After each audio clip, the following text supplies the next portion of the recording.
Hello, lovely people. Welcome to today's episode of Reality TV News. Reminding you, we post videos daily, so if you haven't subscribed to our channel yet, smash that subscribe button so that you don't miss any important update. It's free, and it keeps us motivated. Okay then, let's move on to the news. The first update we have today is Peacock just dropped the cast list for The Traitors Season 4. Oh, wow. And just as a quick reminder for anyone maybe less familiar, it's this murder mystery game set in Scotland. Right, in that amazing castle, you've got the Faithfuls and the Secret Traitors all doing challenges, trying to figure each other out. And competing for, what is it, up to $250,000 with Alan Cumming hosting, of course? Mm-hmm. Alan Cumming is perfect for it. Adds that, theatrical flair. Totally. So this new cast list, it's pretty interesting. The mix of people is really something this time. Yeah. Who have they got? What jumps out? Well, first off, a lot of Real Housewives, like a significant number. Okay, let's go. Who are we talking about? We've got Porsha Williams. Okay, yeah. Yeah. Lisa Rinna. Oh, Rinna. Interesting. Caroline Stanbury, Candiace Dillard Bassett, and Dorinda Medley. Wow. Okay, that group alone, that sets the scene for some definite fireworks. They won't hold back. Exactly. That unfiltered vibe could be good or, well, maybe make them targets. Hard to say in that game. True. But not just Housewives, right? They usually mix it up. Oh, yeah, definitely. They've pulled in some, serious gamers from other reality shows. Ah, the strategists? Like who? Yeah. From Big Brother, maybe? Yep. Tiffany Mitchell is on the list. And Ian Terry. Ian. Okay, smart players. Yeah. And Survivor. Got to be some Survivor people. For sure. Rob Sesternino. The Rob Sesternino. Wow. Okay, that's a huge get. He literally wrote the book on strategy. Well, metaphorically. Right. And Natalie Anderson plus Yami Amarocha. Yum. Oh, that's fantastic. So much personality, but also really clever gameplay. This illuminates a very strategic layer already. It really does, but then it keeps going. The variety is wild. Okay, who else? Kristen Kish from Top Chef. Oh, interesting. Chefs are often pretty calm under pressure. Colton Underwood from The Bachelor. Mark Ballas from Dancing with the Stars. Mark Ballas. Okay, performers too. And from other big reality hits, Maura Higgins from Love Island UK. She's very popular. Rob Roush from Love Island USA. Stephen Colletti from One Tree Hill and Laguna Beach. Throwback. And Monét X Change from RuPaul's Drag Race. Monét, okay, smart, funny, and a performer. That's a good skill set for Traitors. This cast list brings to life such a diverse range of skills. But here's where it gets even more, maybe unexpected. They've added people who aren't really known for reality TV at all. Oh, like actual celebrities outside the reality bubble. Yeah, like Donna Kelce. Wait, the Donna Kelce. Okay, that's fascinating. Right. Eric Nam, the singer. Actors Michael Rappaport and Ron Funches. Ron Funches. Yeah. Love him. That's quite a mix. How will someone like him approach it? And get this, Tara Lipinski and Johnny Weir, the Olympic figure skaters. Whoa, okay, athletes with intense focus and performance skills. This really illustrates a different kind of casting strategy. Putting comedians, athletes, singers next to seasoned reality gamers, it depicts a really unpredictable environment. Absolutely. Yeah. Next, let's dive into the latest surrounding Erika Jayne. We've got her reaction to some dating rumors and pretty significantly news about her estranged husband, Tom Girardi. Right, so there was this stir after the NBC Universal upfronts in New York. Reports came out saying she'd hooked up with Jesse Solomon from Summer House. Okay. And the rumor specified it was after Watch What Happens Live, right? That was the story, yeah. But Erika talked about it on her podcast, Diamonds in the Rough, the one she does with Teddy Mellencamp. She was very clear, said she was actually home that night. Ah, so that specific hookup rumor is a no-go, according to her. Pretty much. But she didn't exactly hide that she was socializing at the event. She admitted she flirted with two different guys there. And even joked about it. Yeah, she joked she wished she could have taken two guys home, not just one. Kind of classic Erika. And who was the other guy mentioned? Carl Radke, also from Summer House. Yeah. And yeah, in a way that really evokes her usual style, she compared them. Said Carl is cuter than Jesse. She actually said that. And specified Carl is the taller one. And Teddy jumped in on that. Yeah, Teddy playfully suggested the taller one might not be good in bed. Okay. And Erika's response? Reportedly just, who cares? It's not my problem. She also mentioned trying to be more social at that Bravo event. Said she usually skips them or acts like a, well, her words, black bitch. Yeah, she said she usually does, but this time she actually made an effort to talk to people. It sounds like a conscious decision to maybe shift how she interacts in those settings. Okay, but then things took a much more serious turn. The updates also cover the news about Thomas Girardi getting a 7-year prison sentence. That's huge. Absolutely huge. And Erika shared the timing was just brutal. She found out literally 10 minutes before her second show in London. Wow. She described the news as hurtful, said it reopens old healing wounds. She had a sold-out crowd waiting. Talk about pressure. How did she say she handled it? She described feeling like only 5% of her was caught up in feeling sorry for herself during the show, and she was like 95% present for the audience. She said the audience loved the set, but internally it must have been turmoil. Next update we have about Kristin Cavallari, focusing on her family and friendships. She's been promoting her new series, Honestly Cavallari, the headline tour. Yeah, and doing press like on SiriusXM's Page 6 radio, she got really open about some personal things, specifically her relationship with her father, Dennis Cavallari. She confirmed she's cut him off, right? Something she started talking about last year. Yes, and she used strong language, referring to him as a narcissist. Did she explain why? She said the breaking point was him crossing the line regarding her kids. And for her, she stated, those are absolute deal breakers. Protecting her kids comes first. That definitely illuminates her priorities. Completely. And she also mentioned that no one close to her is pushing her to reconcile, which suggests they understand the situation's severity. It sounds like it's not just about what happened, but his response or lack thereof. Exactly. She wants accountability, not excuses. She just wants to hear him say, I'm really sorry. Without that. Without that, the door is closed. She said he's out of my life forever, and no guilt. That's what she stated. Yeah. And her perspective really clarifies her stance. She feels a parent should prioritize that relationship above all and couldn't imagine being okay if one of her kids cut her off. Did the segment touch on anything lighter? Briefly, yeah. A fun bit about how she'd mend the feud between Lauren Conrad and Heidi Montag. Oh, yeah. What was her idea? Basically, trick them into being on her podcast tour stage together, forcing them to make up for the greater good. A very reality TV solution.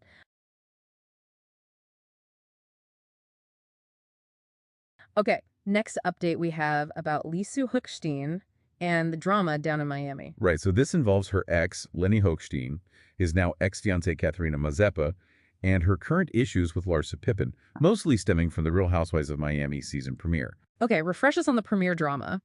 Larsa slammed Lisa's boyfriend, Jody Glidden, for hanging with Larsa's ex, Marcus Jordan. Yeah, Larsa suggested Jody was only interested because of the Jordan last name.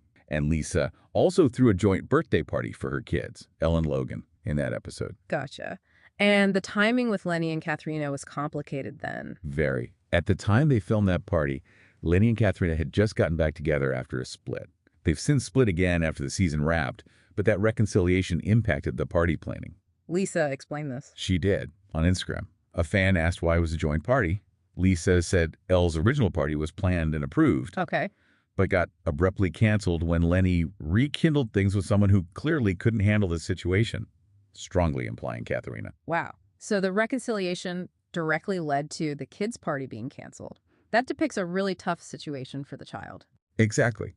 Lisa said Elle was devastated and kept asking about her party. Lisa clarified the joint party was the only way to give both kids what they were promised, adding, no child should have to lose out on their birthday because of an adult's insecurity. That really hits home.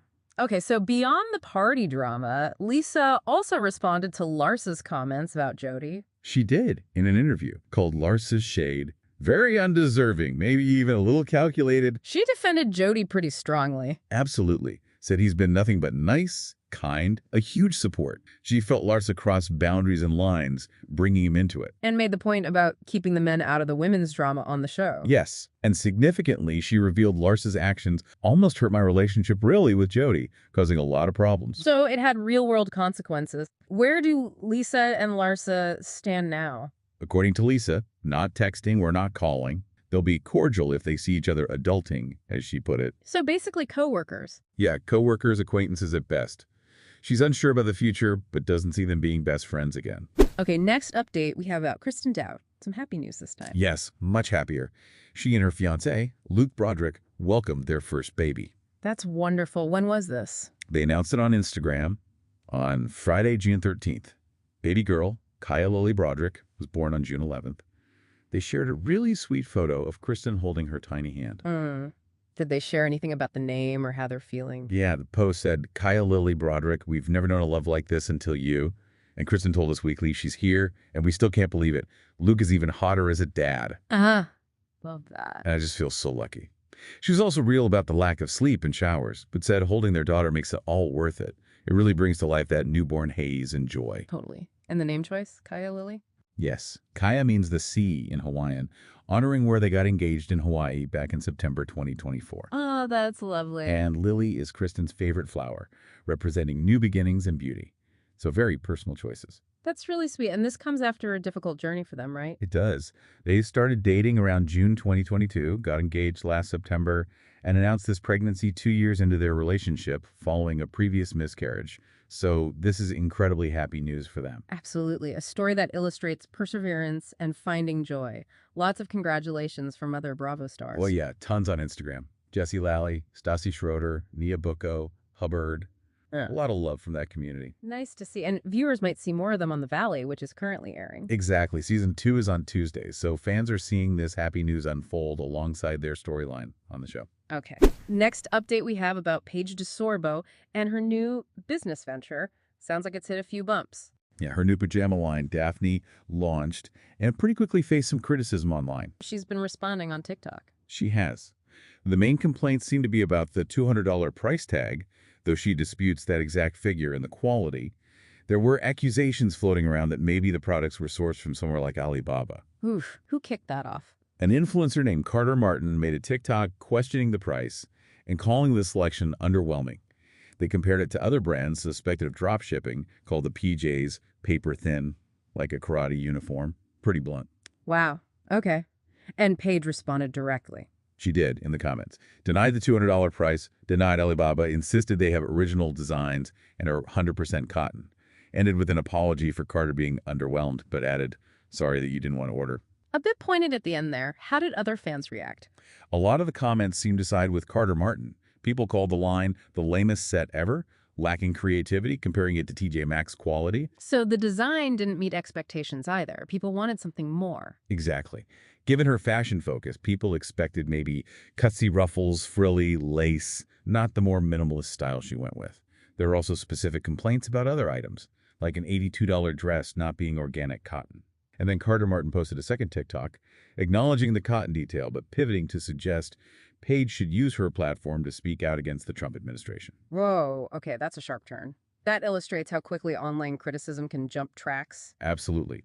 Separate from that, there was also criticism about the initial size range only going up to XL. Right. Inclusivity is a big factor now. Did Paige address the sizing? She did, in another comment.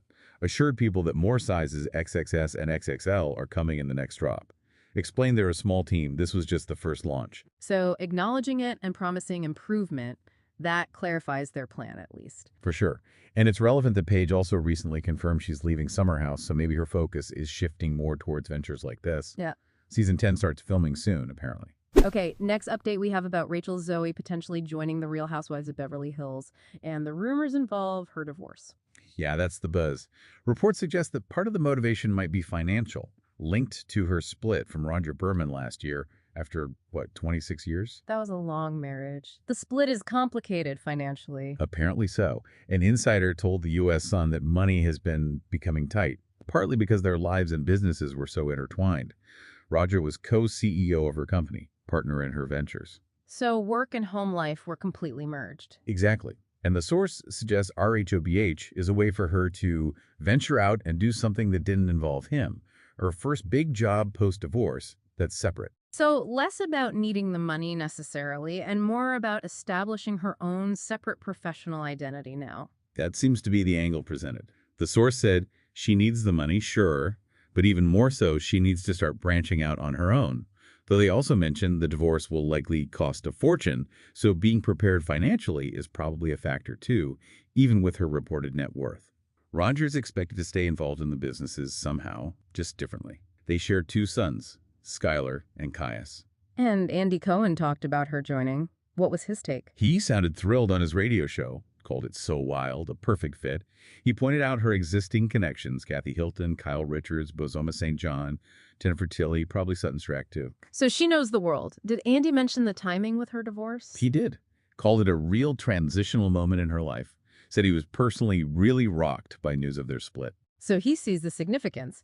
Did he say if he talked to her about the intensity of the show? Yeah, he wanted to make sure she really had her head around it because RHOBH is bananas. Understatement. Yeah. And Rachel's attitude. According to Andy, she's excited, wants to join the ensemble, feels it's the perfect moment to come in. She apparently mentioned, "I'm dating. My life is different." So, embracing the new chapter. And season 15 is filming now with Kyle, Erika, Dorit, Sutton, and Bazoma. Exactly. It'll be interesting to see how she fits in. Okay, finally, next update we have about Teddi Mellencamp. She's been dealing with some backlash while also battling stage 4 melanoma. Yeah, she talked about this on her podcast, Two Teas in a Pod with Tamro Judge. People were criticizing her for dating and for fostering a puppy while she's going through treatment. Wow, that sounds harsh. What kind of comments was she getting? She quoted one like, "The only thing she should be worrying about right now is her kids and staying alive. How in the world could she be dating?" That's incredibly judgmental. How did Teddi respond to that? Her defense was basically about mental health. She said, "She wants to put myself in a situation where I'm staying busy so I'm not getting depressed." She asked why people have a problem with her trying to live her life and find joy. She admitted it bothers her. Understandably. Did she mention her doctor's perspective? Yes, her doctor encouraged her to live her life, told her not to think of the cancer as terminal just because of others' outcomes, and said, "You should be having fun and trying to laugh." The doctor had apparently seen the negative comments online. Teddi did give a health update, saying she's feeling better, working out again. And the puppy. She said fostering has been really nice, bringing a new source of happiness for her and her 3 kids, Slate, Cruz, and Dove. Tamru Judge also supported her, saying Teddi's focused on getting better day by day. Good. Then the conversation shifted to unfollowing people on social media, sparked by the Lisa Larsa Marcus thing. Yeah, Teddi asked Tamru if Tamru had unfollowed her estranged husband, Edie Arroyave, after their split. And Tamru hadn't. Nope. Tamru asked, "Should I?" and pointed out Teddi hadn't unfollowed him either. But Tamru did understand Larsa's side regarding Lisa following Marcus. Why the difference? Tamru felt because Larsa and Lisa were such close friends, Lisa following Marcus after a contentious split where Marcus allegedly sent threats, crossed the line. You need to unfollow at that point. It's not an acquaintance. That clarifies the different expectations based on the relationship. Right, because Teddi and Edie seem to be on good terms, whereas Larsa and Marcus weren't. Exactly. Tamru said she would unfollow Edie if things got nasty between them.